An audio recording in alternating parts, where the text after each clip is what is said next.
Hello दोस्तों, स्वागत है आप सभी का एक बार फिर से एक नई वीडियो के साथ। आज की वीडियो में दोस्तों हम बात करने वाले हैं बाबर की प्रमुख लड़ाइयों के बारे में। यानी कि बाबर ने अपने जो शासनकाल में 4 प्रमुख लड़ाइयाँ लड़ी थी, उनके बारे में हम आज की वीडियो में बात करेंगे। तो यहाँ पर हम सबसे पहले जान लेते हैं, मुग़ल सम्राट बाबर ने अपने शासनकाल के दौरान 4 महत्वपूर्ण युद्ध लड़े थे, जिनकी जानकारी हम नीचे दिए अनुसार प्राप्त करेंगे। तो सबसे पहले हम बात कर लेते हैं पानीपत के प्रथम युद्ध के बारे में, जो बाबर की प्रथम लड़ाई थी। तो यहाँ पर हम जान लेते हैं, पानीपत का प्रथम युद्ध जो लड़ा गया था 21 अप्रैल 1526 ईस्वी को लड़ा गया था बाबर और इब्राहिम लोदी के बीच में। तो उस समय इब्राहिम लोदी दिल्ली का शासक था और उस समय दिल्ली की जो प्रजा थी और इब्राहिम लोदी के जो दरबारी थे, वह बहुत ही इब्राहिम लोदी के अत्याचारों से परेशान थे। तो जिस कारण क्या हुआ था कि इन सभी ने मिलकर बाबर को भारत पर आक्रमण करने के लिए आमंत्रित किया था।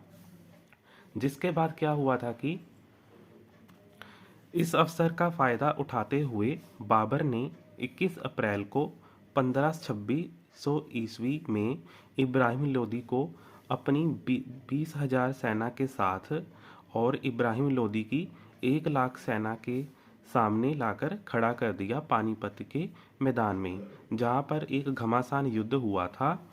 बाबर ने एक योजनाबद्ध युद्ध नीति के साथ इब्राहिम लोदी की सेना का सामना किया था, जिसमें क्या हुआ था कि इब्राहिम लोदी युद्ध के मैदान में हार गया था और मारा गया था। जिसके बाद क्या हुआ, लोदी वंश का अंत हो गया था और मुगल वंश की नींव रखी गई थी बाबर के द्वारा।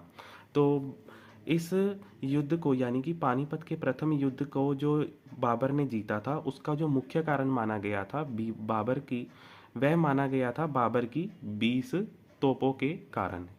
20 तोपें जो थी बाबर के पास और उसकी जो युद्ध की योजनाबद्ध नीति थी, उसके कारण ही बाबर इस युद्ध को जीत पाया था। आगे है जो दूसरा युद्ध लड़ा गया था बाबर के द्वारा, वह लड़ा गया था कनवाह का युद्ध। कनवाह की लड़ाई के बारे में हम यहाँ पर बात कर लेते हैं। राजपूतों की शक्ति को कुचले बिना बाबर ने क्या किया था, अब पानीपत के युद्ध के बाद बाबर ने अब राजपूतों से युद्ध करने का निर्णय किया, क्योंकि राजपूत उस समय की एक सर्वशक्तिमान शक्ति थी, जिसको कुचले बिना बाबर भारत का स्वामी नहीं बन सकता था। इसलिए बाबर ने मेवाड़ के राजा राणा सांगा से टक्कर लेने का निर्णय किया था। बाबर के लिए राजपूतों का सामना करना कोई आसान काम नहीं था, क्योंकि राणा सांगा को उस समय हसन खां मेवाती और इब्राहिम लोदी के भाई महमूद लोदी राणा सांगा को सहयोग दे रहे थे युद्ध के लिए। तो क्या हुआ था कि अंत में 17 मार्च 1527 ईस्वी में फतेहपुर सीकरी के पास कनवा यानी कि खनुआ के स्थान पर युद्ध हुआ था राणा सांगा और बाबर के बीच में। तो इस युद्ध में क्या हुआ था कि राजपूतों ने डटकर बाबर की सेना का मुकाबला किया। इस युद्ध में राजपूतों की हार हो गई और राणा सांगा जख्मी होकर घायल हो गया। हसन खां मेवाती जो था वह मारा गया था इस युद्ध में, और यह युद्ध भी बाबर अपने तोपखाने की वजह से जीता था। इस युद्ध का जो निष्कर्ष निकला था वह ये निकला था कि कनवा की लड़ाई ने मुगल राज्य की स्थापना के मार्ग में आने वाली सबसे बड़ी जो बाधा थी राजपूत यानी कि राणा सांगा, उनको दूर कर दिया था। आगे है तीसरी जो लड़ाई लड़ी गई थी बाबर के द्वारा, वह थी चंदेरी की लड़ाई। तो चंदेरी की लड़ाई में राजपूत शासक मेदिनी राव शासन करता था। चंदेरी पर मेदिनी राव का शासन था। वह एक साहसी शासक था। अब क्या हुआ था कि बाबर चंदेरी को भी अपने अधीन करना चाहता था।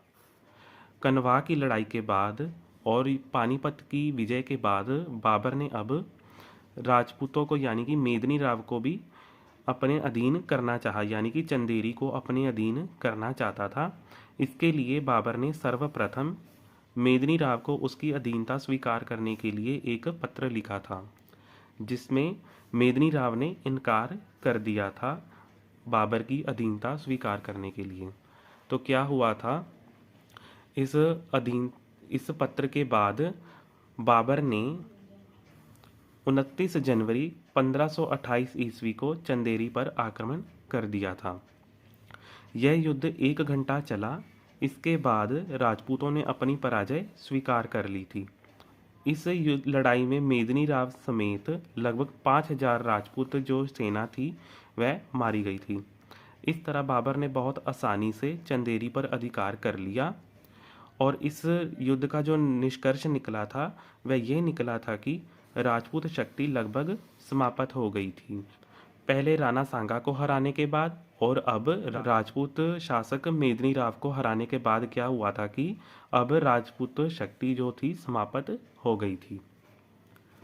आगे है जो चौथी लड़ाई लड़ी गई थी बाबर के द्वारा महत्वपूर्ण, वो थी घाघरा की लड़ाई। तो कनवाह की लड़ाई के बाद मोहम्मद लोदी भागकर जो बिहार आ गया था। यहाँ उसने बहुत से अफगान नेताओं को अपने अधीन इकट्ठा कर लिया था। इस कारण बाबर ने उससे टक्कर लेने का निर्णय किया। जब मोहम्मद लोदी को इस बात का पता लगा कि बाबर उसके साथ एक बार फिर से युद्ध करना चाहता है, तो उस समय क्या हुआ था कि मोहम्मद लोदी जो था बंगाल के शासक नुसरत शाह की शरण में चला गया था, यानी कि नुसरत शाह के किले में जाकर छिप गया था और उसका सहारा ले रहा था नुसरत शाह का। तो बाबर ने अपील की थी नुसरत शाह को कि वह मोहम्मद लोदी को अपने किले में यानी कि अपने राज्य में शरण ना दे। तो क्या हुआ था कि नुसरत शाह ने बाबर की इस अपील को अस्वीकार कर दिया था, जिसके कारण क्या हुआ था कि नुसरत शाह के विरुद्ध बाबर ने युद्ध की घोषणा कर दी थी और 6 मई 1529 ईस्वी को बाबर ने घाघरा में अफगानों को पराजित किया, यानी कि युद्ध किया था। इसके बाद क्या हुआ था, मोहम्मद लोदी भागकर बर्मा यानी कि म्यांमार चला गया था, जहां उसकी हत्या कर दी गई थी। यह बाबर की अंतिम लड़ाई थी।